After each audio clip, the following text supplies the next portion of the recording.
Le gravier crissait sous de petites baskets, tandis que le bus scolaire disparaissait au détour du virage, laissant derrière lui un nuage de poussière et l'écho de rires cruels qui résonnait encore dans l'air de l'après-midi. Emma, âgée de 8 ans, serra plus fort son sac à dos violet délavé contre sa poitrine alors qu'elle entamait le chemin familier le long de la route des chênes vers la ferme familiale modeste. Le soleil de septembre, bas dans le ciel, projetait de longues ombres sur les champs de maïs qui s'étendaient à perte de vue des deux côtés de l'étroite route de campagne. Ce qui aurait dû être un paisible retour à la maison était devenu quelque chose qu'elle redoutait de plus en plus chaque jour. La famille Morrison avait emménagé dans la vallée de Clairefontaine il y a seulement 3 mois, cherchant un nouveau départ, après le décès du père d'Emma dans un accident de chantier. Sa mère, Rebecca, avait hérité d'une petite exploitation agricole d'un parent éloigné et elles avaient abandonné leur vie citadine pour recommencer dans cette paisible communauté rurale. Emma avait espéré qu'en laissant derrière elle les rues animées et les écoles bondées de la ville, elle laisserait aussi ses problèmes. Mais les brutes, elle l'apprenait, existaient partout. Le bruit des roues de vélo sur le gravier lui noua l'estomac. Elle n'avait pas besoin de se retourner pour savoir qui approchait. Les 3 garçons s'étaient donné pour mission de la tourmenter depuis son premier jour à l'école primaire de Clairefontaine. Ils étaient tous au moins 2 ans plus âgés qu'elle, plus grands, plus forts et emplis de cette cruauté désinvolte qui semblait naturelle chez les enfants à qui l'on n'avait jamais appris mieux. « Tiens, tiens, tiens !» fit la voix familière d'Hugo Dubois, le chef de bande du groupe. À 10 ans, il montrait déjà des signes de la méchanceté qui caractérisait sa famille. Son père travaillait au silo à grains et était connu dans tout le département pour son mauvais caractère et sa grande gueule. Si ce n'est pas la citadine. Emma continua de marcher, ses yeux fixés sur le chemin de terre devant elle. Sa mère lui avait appris que parfois ignorer les brutes était la meilleure stratégie, qu'elle finirait par se désintéresser et s'en prendre à des cibles plus faciles. Mais 3 mois de ce traitement avaient appris à Emma que certaines brutes ne se désintéressaient jamais. « Hé, je te parle !» La voix d'Hugo devint plus forte tandis qu'il pédalait plus près, ses 2 compagnons le flanquant comme des soldats loyaux. Tommy Wright et Billy Nichols étaient des suiveurs par nature, contents de rire des blagues cruelles d'Hugo et de participer à tout harcèlement qu'il inventait. Ils vivaient pour ces moments où ils pouvaient se sentir puissants en rabaissant quelqu'un d'autre. Le pas d'Emma s'accéléra légèrement, mais elle savait que c'était futile. Les garçons à vélo pouvaient facilement suivre sa vitesse de marche, et courir ne ferait que les encourager à la poursuivre. Elle avait appris cette leçon à ses dépens durant sa 2e semaine d'école, lorsqu'il l'avait acculée derrière le gymnase. « Qu'est-ce qu'il y a, la citadine ? Trop bien pour nous parler, nous les campagnards. » Le pneu du vélo d'Hugo frotta contre le sac à dos d'Emma alors qu'il roulait inconfortablement près d'elle. Le contact soudain la fit trébucher légèrement et les garçons éclatèrent de rire. « Peut-être qu'elle ne parle pas notre langue, » lança Tommy, sa voix aiguë et moqueuse. « Peut-être qu'elle ne parle que la ville. Ou peut-être qu'elle est juste snob, » ajouta Billy, toujours désireux de contribuer à la cruauté, même si ses insultes manquaient de créativité. Les joues d'Emma brûlaient d'humiliation, mais elle continua de marcher. La ferme familiale était encore à au moins un demi-kilomètre, et elle savait que sa mère ne serait pas rentrée de son travail à la clinique vétérinaire locale avant une autre heure. Elle était complètement seule avec ses garçons, exactement comme il l'avait prévu. « Vous savez ce que je pense ?» dit Hugo, sautant de son vélo et le laissant tomber avec un bruit métallique. « Je pense que mademoiselle la citadine se croit meilleure que nous. Je pense qu'elle a besoin d'apprendre les bonnes manières. » Les autres garçons suivirent rapidement, abandonnant leur vélo et formant un cercle lâche autour d'Emma. Elle essaya de continuer à marcher, mais Tommy s'interposa directement sur son chemin, la forçant à s'arrêter. « S'il vous plaît, » dit Emma doucement, sa voix à peine un murmure. « Je veux juste rentrer à la maison. S'il vous plaît. » Hugo imita d'une voix aiguë et geignarde. Je veux juste rentrer à la maison. » Les garçons rirent plus fort, se nourrissant de la cruauté des uns et des autres comme une meute de loups. « Tu veux rentrer à la maison ?» demanda Tommy, son visage tordu en un sourire cruel. « Peut-être aurais-tu dû rester en ville, là où est ta place. »« Ouais, » acquiesça Billy.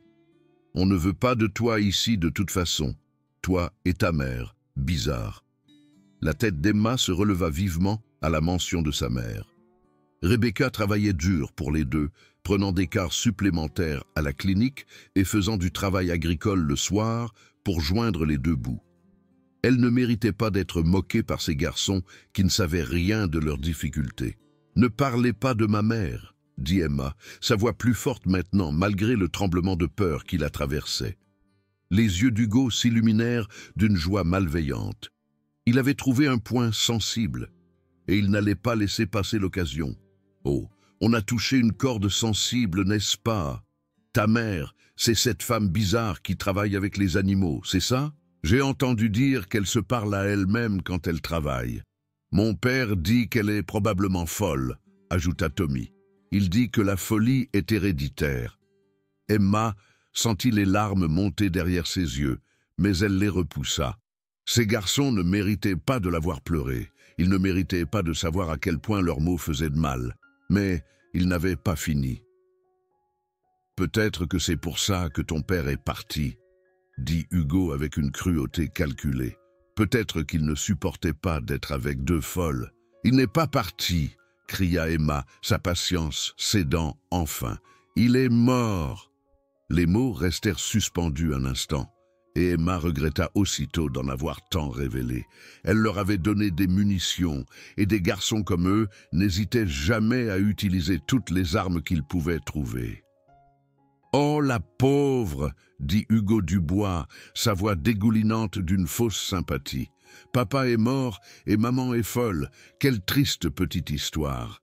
Au moins, elle a un papa qui l'aimait, » dit Thomas à William, assez fort pour qu'Emma l'entende. « Le mien est parti quand j'avais 6 ans. »« Ouais, eh bien, le mien est en prison, » répondit William. « Mais au moins, il est toujours en vie. » Ils essayaient de surenchérir avec leurs histoires tragiques, mais leur douleur n'excusait pas leur comportement. Au contraire, cela rendait leur cruauté envers Emma encore plus insensée. Ils savaient ce que c'était de souffrir. Pourtant, ils choisissaient d'infliger cette même douleur à quelqu'un d'autre. « Tu sais ce que je pense ?» dit Hugo Dubois en s'approchant d'Emma. « Je pense que tu dois prendre ta place dans ce village, et ta place est tout en bas. » Avant qu'Emma ne puisse réagir, Hugo Dubois la poussa violemment à l'épaule. Elle trébucha en arrière, son sac à dos glissant de son épaule et frappant le sol avec un bruit sourd. Ses papiers d'école s'éparpillèrent dans la brise de l'après-midi et elle regarda, impuissante, son devoir disparaître dans le champ de maïs. « Oups !» dit Hugo Dubois avec une innocence exagérée. « On dirait que tu as laissé tomber quelque chose. » Emma se pencha pour ramasser ses affaires éparpillées, mais William lui donna un coup de pied dans la terre, couvrant ses papiers de poussière et de gravier. Elle les regarda, les larmes coulant maintenant librement sur ses joues. « Pourquoi ?» demanda-t-elle, la voix brisée. « Pourquoi êtes-vous si méchant avec moi? Je ne vous ai jamais rien fait. »« Parce que tu n'as pas ta place ici, » dit simplement Hugo Dubois. « Et nous allons continuer à te le rappeler jusqu'à ce que tu partes. » Thomas attrapa le sac à dos d'Emma et en vida le contenu sur le chemin. Sa boîte à goûter s'ouvrit, répandant son sandwich et sa pomme dans la terre. Sa trousse éparpilla des crayons de couleur sur le gravier comme des confettis. Son livre préféré, un cadeau de son père avant sa mort, atterrit face contre terre dans une flaque d'eau laissée par la rosée du matin. « S'il vous plaît, arrêtez !» supplia Emma, se dépêchant de ramasser ses affaires. « S'il vous plaît, je ferai tout ce que vous voulez. Arrêtez, c'est tout. » Mais les garçons étaient devenus déraisonnables. Ils avaient franchi la ligne, passant d'un simple taquinage à une cruauté pure et simple, et ils semblaient enivrés par leur pouvoir sur elle. Hugo Dubois ramassa le livre du père d'Emma et fit semblant de l'examiner. « Qu'est-ce que c'est ?» demanda-t-il en feuilletant les pages. « Le jardin secret. » « Quel genre de livre stupide est-ce » C'était celui de mon papa, dit Emma, le tendant désespérément. S'il vous plaît, rendez-le-moi. Hugo Dubois tint le livre plus haut, bien hors de portée d'Emma. Peut-être que ton papa avait meilleur goût que toi. Peut-être que je vais le garder. Non. Emma sauta pour attraper le livre, mais Hugo Dubois le lança à Thomas qui l'attrapa avec un sourire. « Loin d'ici !» cria Thomas, et les garçons commencèrent à se lancer le livre au-dessus de la tête d'Emma pendant qu'elle sautait, impuissante, entre eux. Le jeu continua pendant plusieurs minutes jusqu'à ce que William, dans son empressement à attraper le livre, le laisse échapper. Le précieux volume tomba au sol, atterrissant dans la partie la plus profonde de la flaque boueuse, avec un bruit d'éclaboussure écœurant. Emma fixe le livre avec horreur. Les pages absorbaient déjà l'eau boueuse. L'encre commençait à couler. Il était abîmé, complètement et irrémédiablement abîmé. Le dernier cadeau que son père lui avait fait, le livre qu'il lui avait lu pendant ses dernières semaines à l'hôpital, était détruit. « Oups !» dit Hugo Dubois de nouveau, mais cette fois sa voix trahissait une satisfaction authentique. On dirait que tu aurais dû être plus prudente avec. Quelque chose se brisa en Emma. Le chagrin qu'elle portait depuis des mois, la solitude de recommencer dans un nouvel endroit, le tourment quotidien infligé par ses garçons, tout cela jaillit d'un coup. Elle se jeta sur Hugo Dubois avec une fureur qui les surprit tous, ses petits poings martelant sa poitrine. « Tu l'as abîmé !» cria-t-elle. « Tu as tout abîmé !» Hugo Dubois fut pris au dépourvu par son attaque soudaine. Mais il se reprit rapidement. D'un revers désinvolte, il jeta Emma au sol. Elle frappa durement le chemin de terre, s'écorchant les paumes et les genoux sur le gravier rugueux. « Ne me touche plus jamais, petit anormal !» grogna Hugo Dubois, se tenant au-dessus d'elle d'un air menaçant. Emma essaya de se relever, mais Thomas la repoussa. « Reste à ta place, dit-il. » Les garçons formèrent de nouveau un cercle autour d'elle, et Emma réalisa avec une terreur grandissante qu'ils n'avaient pas l'intention de s'arrêter à de simples intimidations. Il y avait quelque chose de plus sombre dans leurs yeux maintenant, une violence qui dépassait le harcèlement scolaire typique. Peut-être qu'on devrait lui donner une vraie leçon, suggéra William, sa voix prenant un ton qui glaça le sang d'Emma. Hugo Dubois hocha lentement la tête. Oui, peut-être qu'on devrait. Il attrapa Emma par les cheveux et la tira sur ses pieds. Elle cria de douleur, mais personne n'était là pour l'entendre. La ferme la plus proche était à plus d'1 kilomètre, et le maïs poussait assez haut des deux côtés du chemin pour étouffer tout bruit. « Tu vois ce poteau de clôture ?» demanda Hugo Dubois, hochant la tête vers un poteau de bois vieilli qui marquait la limite de la propriété adjacente. « Je pense que ta tête a besoin de faire sa connaissance. » Les yeux d'Emma s'écarquillèrent de terreur. Ces garçons ne se contentaient plus de la harceler, ils avaient l'intention de lui faire sérieusement mal.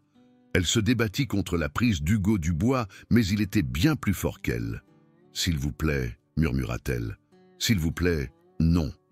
Il fallait y penser avant de m'attaquer, » dit Hugo froidement. Il commença à la traîner vers le poteau de clôture, tandis que Tommy et Billy l'encouragèrent. Les pieds d'Emma cherchaient désespérément prise sur le gravier meuble, mais elle ne parvenait pas à se libérer. Le poteau en bois paraissait de plus en plus grand à mesure qu'il s'en approchait, et elle distinguait les échardes rugueuses et les clous rouillés qui allaient bientôt entrer en contact avec son crâne. Au moment où Hugo levait sa tête vers le poteau, le son d'un moteur transperça l'air de l'après-midi. Les 4 enfants se figèrent, tandis qu'une camionnette apparaissait au détour de la route des Chênes, avançant rapidement et soulevant un nuage de poussière sur son passage. « Quelqu'un arrive », dit Tommy nerveusement. « Et alors ?» répliqua Hugo, mais Emma percevait l'incertitude dans sa voix. « Ils ne savent pas ce que nous faisons. » La camionnette ralentit en s'approchant d'eux et le cœur d'Emma bondit d'espoir quand elle reconnut la peinture bleue délavée et la bosse sur la portière passager. C'était la camionnette de sa mère et Rebecca était au volant. Hugo relâcha les cheveux d'Emma et recula, essayant d'avoir l'air innocent. Les garçons se dispersèrent rapidement vers leur vélo prenant leur distance avec leurs victimes. Mais il était trop tard. Rebecca en avait vu assez pour comprendre ce qui se passait. La camionnette s'arrêta à quelques mètres d'Emma qui se tenait chancelante sur des jambes instables. Le moteur cliquetait en refroidissant. Et pendant un instant, le seul son était le bruissement lointain du maïs dans la brise du soir. Rebecca Morrison sortit de la camionnette avec des mouvements fluides et contrôlés qui témoignaient d'un entraînement et d'une discipline. À 34 ans, elle était encore svelte et forte de ses années dans l'armée, bien qu'elle ait tenté d'enterrer cette partie de sa vie en devenant mère. Elle avait troqué ses Rangers contre des bottes de travail, son uniforme contre une salopette et son fusil contre des outils de vétérinaire. Mais certaines choses ne pouvaient pas être complètement enfouies. Emma n'avait jamais été aussi heureuse de voir sa mère, mais elle était aussi inquiète de ce qui allait se passer. Rebecca n'avait jamais raconté à Emma les détails de son service militaire, mais il y avait des indices. La façon dont elle faisait son lit au carré, l'efficacité de ses mouvements, le regard lointain qui traversait parfois son visage quand elle pensait que personne ne la regardait. « Emma » dit Rebecca doucement, sa voix portant facilement à travers la distance qui les séparait. « Viens ici, ma chérie. » Emma trébucha vers sa mère sur des jambes tremblantes, laissant ses affaires éparpillées derrière elle sur la route des chênes. Les garçons observaient nerveusement tandis qu'elle atteignait la sécurité aux côtés de Rebecca. Les yeux entraînés de Rebecca évaluèrent rapidement la situation.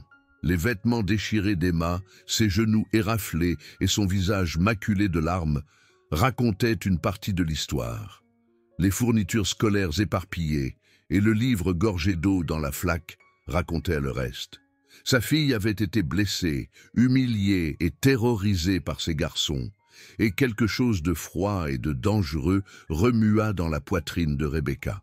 « Que s'est-il passé ici ?»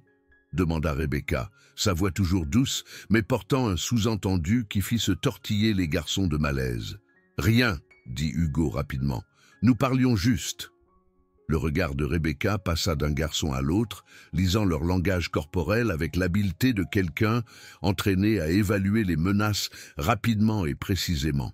La posture défensive d'Hugo, l'agitation nerveuse de Tommy, l'incapacité de Billy à soutenir son regard.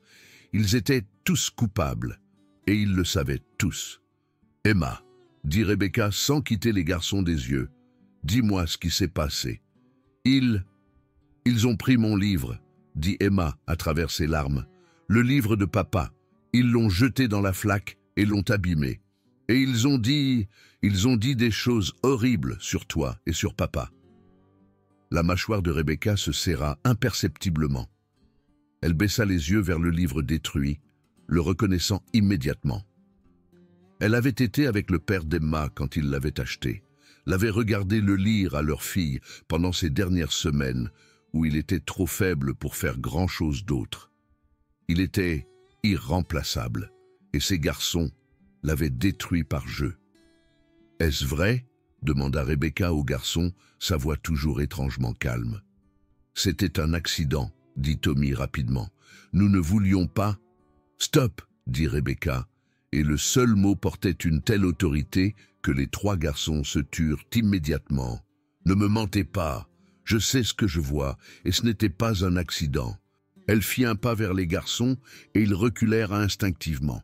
Il y avait quelque chose dans sa présence qui était différent des autres adultes qu'ils avaient rencontrés. La plupart des adultes fanfaronnaient, menaçaient et faisaient beaucoup de bruit. Rebecca Morrison était parfaitement calme, parfaitement contrôlée, et d'une manière ou d'une autre, infiniment plus intimidante à cause de cela. « Vous avez blessé ma fille », dit Rebecca, et chaque mot était soigneusement pesé. « Vous avez détruit quelque chose de précieux pour elle. Vous avez terrorisé une enfant de 8 ans pour votre propre amusement. Ai-je raison ?»« Écoutez, madame, » dit Hugo, essayant de retrouver une partie de sa bravade précédente. « Les enfants se chamaillent, ce n'est pas grave. Peut-être devriez-vous apprendre à votre fille à ne pas être une telle pleurnicheuse. » Les mots étaient à peine sortis de sa bouche que Rebecca bougea. Un instant, Elle était à 3 mètres. L'instant d'après, elle était directement devant Hugo, sa main serrée autour de son poignet dans une prise suffisamment ferme pour capter son attention totale sans causer de réels dommages. Les yeux d'Hugo s'écarquillèrent sous le choc et la douleur. Il n'avait jamais rien ressenti de tel que la précision de la prise de Rebecca. C'était comme si elle savait exactement quel point de pression serrer pour provoquer un maximum d'inconfort sans laisser de marque. « Laissez-moi vous expliquer quelque chose », dit Rebecca, sa voix toujours calme, mais désormais empreinte d'une fermeté qui glaça le sang des 3 garçons. Ce à quoi vous venez d'assister n'était pas une bagarre d'enfants. C'étaient 3 garçons plus âgés s'acharnant sur une fille plus jeune. C'était du harcèlement. Et le harcèlement est ce que font les lâches quand ils sont trop faibles pour s'en prendre à quelqu'un de leur taille.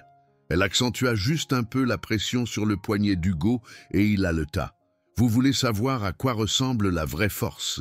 La force, ce n'est pas blesser des gens plus petits que vous. La force, ce n'est pas détruire ce qui ne vous appartient pas.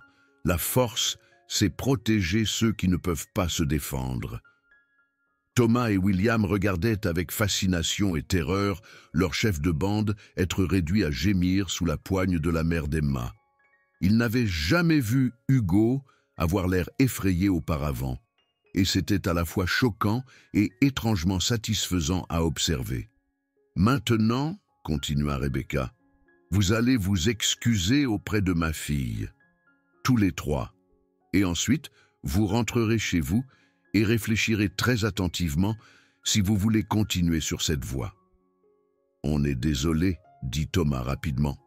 « On est vraiment désolé, Emma. »« Oui, désolé, » répéta William, sa voix à peine un murmure.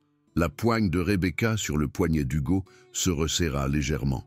« Je ne vous ai pas entendu. »« Désolé, » haleta Hugo. « Je suis désolé. D'accord. » Rebecca soutint son regard un long moment, s'assurant qu'il comprenait que ce n'était pas une simple excuse vide de sens, extorquée sous la contrainte. C'était une leçon, et elle allait s'assurer qu'elle soit retenue. « Bien, » dit-elle finalement, relâchant son poignet. Hugo le serra immédiatement contre sa poitrine, frottant les marques rouges laissées par ses doigts. « Maintenant, je veux que vous compreniez quelque chose très clairement. Si j'apprends que vous avez encore embêté ma fille, ne serait-ce que la regarder de travers, vous n'aurez pas affaire à une simple agricultrice. Vous aurez affaire à quelqu'un qui a passé 8 ans dans l'armée, quelqu'un qui sait très bien gérer les menaces. » Les visages des garçons devinrent pâles. L'armée, c'était le genre de choses qui faisait rêver dans les petites villes comme la vallée de Clairefontaine, et l'idée que la discrète Madame Morrison soit une guerrière entraînée était à la fois excitante et terrifiante. « Nous nous sommes compris ?» demanda Rebecca. Les 3 garçons hochèrent vigoureusement la tête. « Excellent. Maintenant, ramassez les affaires de ma fille et mettez-les délicatement à l'arrière de mon pick-up. Chaque crayon. » Les garçons s'empressèrent d'obéir, ramassant les fournitures scolaires éparpillées d'Emma avec un soin et une attention qu'ils n'avaient jamais montré pour quoi que ce soit dans leur vie. Ils tentèrent même de sauver le livre imbibé d'eau, bien qu'il soit clairement irrécupérable. Quand tout fut ramassé, Rebecca ouvrit la portière passager du pick-up pour Emma. « Monte, ma puce, rentrons à la maison !» Alors qu'Emma montait dans le pick-up, Rebecca se tourna une dernière fois vers les garçons. « Messieurs, permettez-moi de vous laisser un conseil. Le monde a assez de brutes. Ce dont il a besoin, c'est de plus de protecteurs. Vous pouvez choisir celui que vous voulez être, mais choisissez judicieusement. Car il y a des conséquences à faire du mal à des innocents, et je suis l'une de ces conséquences. » Sur ce, elle monta dans le pick-up et s'éloigna, laissant les 3 garçons plantés sur la route avec leurs vélos et leurs égos soudainement dégonflés. Alors qu'elle roulait vers la maison, Emma regarda sa mère avec des yeux nouveaux. « Maman, tu as vraiment été dans l'armée ?» Rebecca hocha la tête. « Pendant 8 ans, avant ta naissance. J'ai fait 2 missions à l'étranger. Pourquoi tu ne me l'as jamais dit ?» Rebecca resta silencieuse un instant, choisissant ses mots avec soin. parce que je voulais que tu me vois d'abord comme ta mère, pas comme une soldate. Mais aujourd'hui, tu avais besoin de voir mes deux facettes. Tu vas avoir des ennuis pour ce que tu as fait ?» Rebecca sourit pour la première fois depuis son arrivée sur les lieux. « Probablement pas. Je n'ai blessé personne, je leur ai juste appris les bonnes manières. Parfois, les brutes ont besoin de comprendre que leurs actions ont des conséquences. Ils vont me laisser tranquille maintenant? Je pense que oui. Mais Emma, je veux que tu te souviennes de quelque chose d'important. Ce que ces garçons t'ont fait aujourd'hui était mal, mais ma réaction a été mesurée et contrôlée. Je n'ai jamais perdu mon sang-froid. Je n'ai jamais blessé personne inutilement. C'est ça la vraie force, la capacité de protéger les autres sans devenir soi-même une brute. Emma hocha la tête, bien qu'elle ne soit pas sûre de bien comprendre la distinction que sa mère faisait. Tout ce qu'elle savait, c'est que les 3 garçons qui l'avaient tourmentée pendant des mois avaient été réduits à des enfants apeurés et repentants en quelques minutes. « Maman, tu m'apprendras à être forte comme toi ?» Rebecca tendit la main et serra celle de sa fille. « Tu es déjà plus forte que tu ne le crois, ma puce. Tu as tenu tête à ces garçons même quand tu avais peur. Tu as protégé ce qui était important pour toi. C'est ça le vrai courage. » La nouvelle de la confrontation se répandit dans la vallée de Clairefontaine comme une traînée de poudre, comme c'était toujours le cas dans les petites villes. Dès le lendemain matin, tout le monde savait que la discrète Madame Morrison avait tenu tête au jeune Dubois et à ses amis, et qu'elle était une ancienne militaire avec une expérience de combat. Certains parents furent choqués par cette révélation, d'autres furent secrètement soulagés que quelqu'un ait enfin tenu tête aux jeunes brutes qui terrorisaient les plus petits depuis des années. Hugo, Thomas et William se retrouvèrent sous l'intense surveillance de leur propre famille, dont beaucoup étaient embarrassés par le comportement de leurs enfants.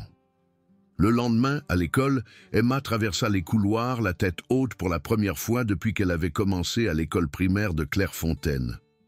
Les autres enfants la regardaient différemment maintenant, non pas avec pitié ou peur, mais avec une sorte de curiosité respectueuse. La nouvelle s'était répandue que sa mère était une vraie guerrière, et cela rendait Emma spéciale par association. Hugo Dubois, Tommy et Billy gardèrent leur distance, exactement comme Rebecca l'avait prédit. Mais plus important encore, ils cessèrent également de s'en prendre aux autres enfants. La leçon que Rebecca leur avait apprise sur la force et les conséquences avait fait son chemin, et ils se surprirent à reconsidérer leur comportement envers tous leurs camarades de classe. Madame Dubois vint à la ferme des Morrison 1 semaine plus tard pour s'excuser du comportement de son fils. C'était une petite femme à l'air fatigué, qui luttait visiblement pour contrôler son aîné. « Je ne sais pas ce que vous avez fait, » dit-elle à Rebecca autour d'un café dans la cuisine de la ferme. « Mais Hugo Dubois est différent depuis ce jour. Il aide aux tâches ménagères sans qu'on le lui demande. Et il s'est même excusé auprès de sa petite sœur pour quelque chose qu'il avait fait le mois dernier. » Rebecca sourit. Parfois, les enfants ont juste besoin de comprendre que les actions ont des conséquences. Hugo Dubois n'est pas un mauvais enfant. Il testait juste les limites. Eh bien, quoi que vous lui ayez dit, ça a marché. Et je veux que vous sachiez que vous avez tout mon soutien s'il dérange à nouveau Emma. Au cours des mois suivants, Emma s'épanouit d'une manière qui surprit tout le monde, y compris elle-même. La confiance, qui avait été lentement érodée par des mois de harcèlement scolaire, commença à revenir, et elle se fit des amis parmi ses camarades de classe, qui n'avaient plus peur de s'associer à la cible du groupe d'Hugo Dubois. Elle commença également à demander à sa mère de lui raconter des histoires sur son temps dans l'armée de terre. Rebecca était initialement réticente, voulant protéger Emma des dures réalités de la guerre. Mais elle réalisa finalement que sa fille avait besoin de comprendre d'où venait sa force et comment elle pouvait être utilisée de manière responsable. « La chose la plus importante que j'ai apprise dans l'armée de terre, » dit Rebecca à Emma un soir, alors qu'elles étaient assises sur le porche à regarder le coucher de soleil. Ce n'était pas comment se battre. C'était quand se battre. Les vrais guerriers ne cherchent pas les batailles, ils essaient de les éviter. Mais quand quelqu'un menace des innocents, Quand quelqu'un blesse ceux qui ne peuvent pas se défendre, c'est là que l'on se lève. Comme tu l'as fait avec ces garçons? Exactement comme ça. J'aurais pu leur faire beaucoup de mal si j'avais voulu. Mais ce n'était pas le but. Le but était de les empêcher de te faire du mal et de leur apprendre une meilleure façon de se comporter. Emma absorba ces leçons avec le sérieux d'une enfant beaucoup plus âgée. Elle commença à voir la force non pas comme la capacité à dominer les autres, mais comme la responsabilité de protéger ceux qui avaient besoin de protection. 1 an plus tard, lorsqu'un nouvel élève arriva à l'école primaire de Clairefontaine, un garçon timide dont la famille avait récemment immigré du Guatemala, Emma fut la première à se lier d'amitié avec lui. Quand des élèves plus âgés commencèrent à le taquiner pour son accent, Emma se posta entre eux et leur cible avec une confiance qui surprit tout le monde. « Ça suffit », dit-elle fermement, et il y avait quelque chose dans sa voix qui rappela au brute potentiel l'autorité tranquille de sa mère. « Laissez-le tranquille. » Les élèves plus âgés, se souvenant de ce qui était arrivé au groupe d'Hugo Dubois, décidèrent que s'en prendre au nouvel élève ne valait pas le risque d'avoir affaire à la famille d'Emma Morrison. Emma aida le nouvel élève, Carlos, avec ses devoirs d'anglais et lui fit visiter l'école. Elle le présenta à ses amis et s'assura qu'il se sente bienvenu dans la vallée de Clairefontaine. C'était exactement le genre de comportement que sa mère avait espéré lui inculquer. Rebecca observa la croissance de sa fille avec fierté et satisfaction. L'enfant effrayé et victime qui avait été tourmenté par les brutes était devenue une jeune fille confiante qui protégeait les autres. Le cycle de la cruauté avait été brisé, remplacé par un cycle de force et de compassion.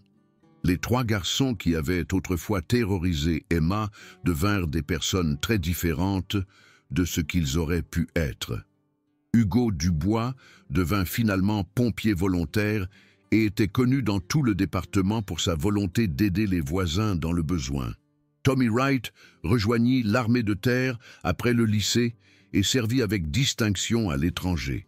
Billy Nichols devint enseignant et était adoré par ses élèves pour sa gentillesse et sa patience. Aucun d'eux n'oublia jamais la leçon qu'ils avaient apprise sur cette route poussiéreuse en dehors de la vallée de Clairefontaine. Ils avaient découvert que la vraie force ne consistait pas à blesser les autres, elle consistait à les protéger. Et ils avaient appris cette leçon d'une femme de la ferme tranquille qui avait choisi d'utiliser sa force avec sagesse et responsabilité. Des années plus tard, quand Emma raconterait l'histoire à ses propres enfants, elle soulignerait les mêmes leçons que sa mère lui avait enseignées. La force sans compassion n'était que du harcèlement. Le pouvoir sans responsabilité n'était que de la cruauté. Mais quand la force et la compassion travaillaient ensemble, quand le pouvoir était utilisé pour protéger plutôt que pour nuire, c'est là que le véritable héroïsme émergeait. Le livre poussiéreux qui avait été détruit ce jour-là fut finalement remplacé, mais Emma n'oublia jamais sa signification. Il représentait non seulement l'amour de son père, mais aussi l'importance de défendre ce qui comptait. Et au final, cette leçon se révéla plus précieuse que n'importe quelle histoire contenue dans ces pages.